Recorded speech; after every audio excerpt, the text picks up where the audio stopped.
ایک دفعہ کا ذکر ہے، پہاڑوں کے دامن میں ایک چھوٹا سا گاؤں نورانی آباد تھا۔ وہ گاؤں نہایت خوبصورت مگر اتنا ہی پراسرار بھی تھا۔ گاؤں کے کونے میں ایک پرانا مزار تھا جس کے ساتھ ایک کچا سا حجرہ بنا ہوا تھا۔ حجرے میں ایک بزرگ رہتے تھے جنہیں سب درویش بابا کہتے تھے۔ درویش بابا کی عمر کا کسی کو اندازہ نہ تھا، کچھ کہتے وہ 100 سال سے بھی اوپر کے ہیں، کچھ کہتے کہ وہ انسان ہی نہیں بلکہ کوئی روحانی مخلوق ہے، مگر ان کی آنکھوں میں جو نور تھا وہ کسی بھی دلیل سے بڑھ کر تھا۔ درویش بابا گاؤں والوں سے کم بات کرتے تھے، مگر جب بھی کوئی ان کے پاس کسی مشکل میں جاتا تو خالی ہاتھ کبھی واپس نہ آتا۔ کسی کا بچہ بیمار ہو جاتا تو صحت یاب ہو جاتا، کسی کے کھیتوں میں پانی آ جاتا تو کسی کا گمشدہ جانور مل جاتا۔ وہ دعا کرتے، کوئی پانی دم کر کے دیتے اور لوگ حیرت سے دیکھتے کہ کیسے سب کچھ ٹھیک ہو جاتا ہے۔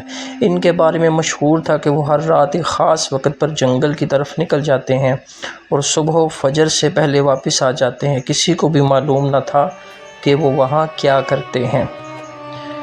گاؤں میں ایک نوجوان جمال رہتا تھا۔ وہ نہایت سمجھدار اور بہادر تھا مگر ان باتوں پر زیادہ یقین نہ رکھتا تھا۔ وہ درویش بابا کو عزت تو دیتا مگر ان کے معجزات کو اتفاق سمجھتا تھا۔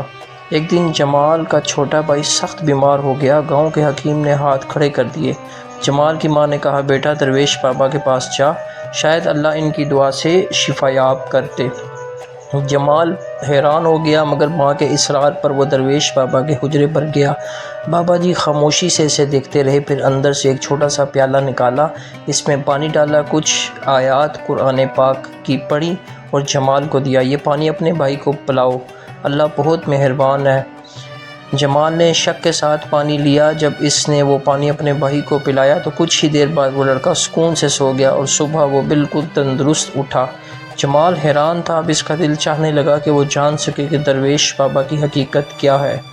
راز کی تلاش۔ جمال نے ایک رات چھپ کر درویش بابا کا پیچھا کرنے کا فیصلہ کیا۔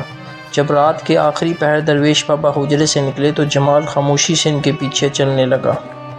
درویش بابا جنگل کی ایک گہری وادی میں جا کر رک گئے۔ وہاں ایک پرانا درخت تھا، اس کے نیچے وہ مراقبے میں بیٹھ گئے۔ اچانک جمال نے دیکھا کہ آسمان پر ایک عجیب سی روشنی نمودار ہوئی اور پھر ایک آواز بلند آئی، اے میرے ولی، تیرا وقت قریب آ گیا ہے، زمین پر تیرا مشن مکمل ہوا۔ جمال یہ سنتے ہی کانپ گیا، کیا درویش بابا واقعی کوئی ولی ہیں؟ کیا وہ انسانوں جیسے نہیں؟ درویش بابا نے آنکھیں کھول کر جمال کو دیکھا، جیسے وہ پہلے سے جانتے ہوں کہ وہ یہاں ہیں۔ آجا بیٹا، اب وقت آ گیا ہے تجھے حقیقت بتا دی جائے۔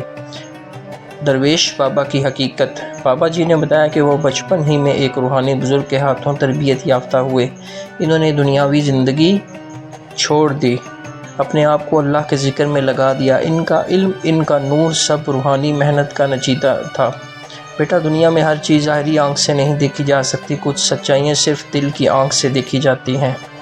انہوں نے کہا کہ ان کی عمر واقعی 100 سال سے زیادہ ہے مگر وہ وقت ان پر اثر نہیں کرتا کیونکہ وہ اللہ کے ذکر میں ہمیشہ مصروف رہتے ہیں۔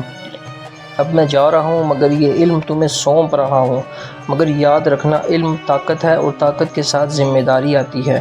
انہوں نے جمال کو ایک چھوٹا سا چمکتا ہوا پتھر دیا، یہ پتھر تیرے دل کو روشنی دے گا لیکن جب تک تو نیت میں سچا رہے گا۔ کچھ دن بعد درویش بابا کے حجرے سے کوئی آواز نہ آئی۔ لوگ جمع ہوئے تو دیکھا کہ وہ مراقبے کی حالت میں دنیا سے رخصت ہو چکے تھے۔ ان کے چہرے پر سکون اور روشنی تھی جیسے وہ سو رہے ہوں۔ پورا گاؤں ان کے مزار پر جمع ہو گیا۔ گاؤں کی فضا میں عجیب خاموشی اور روحانیت چھا گئی۔ درویش بابا کے بعد جمال نے ان کے حجروں کو سنبھال لیا۔ وہ دن رات ذکر الہی میں مشغول رہتا اور لوگوں کی مدد کرتا۔ درویش بابا کا نور اب اس کی آنکھوں میں نظر آتا۔ لوگ اب اسے جمال بابا کے نام سے جاننے لگے اور وہ بھی ہمیشہ کہتا، درویش وہی ہوتا ہے جو خود کو مٹا کر رب کو پا لیتا ہے۔ وقت گزرتا گیا، نورانی گاؤں کی شہرت پھیلتی گئی اور لوگ دور دور سے جمال بابا کے پاس آنے لگے۔ درویش بابا تو جا چکے تھے مگر ان کا علم، ان کا کردار اور ان کا فیض اب بھی باقی تھا۔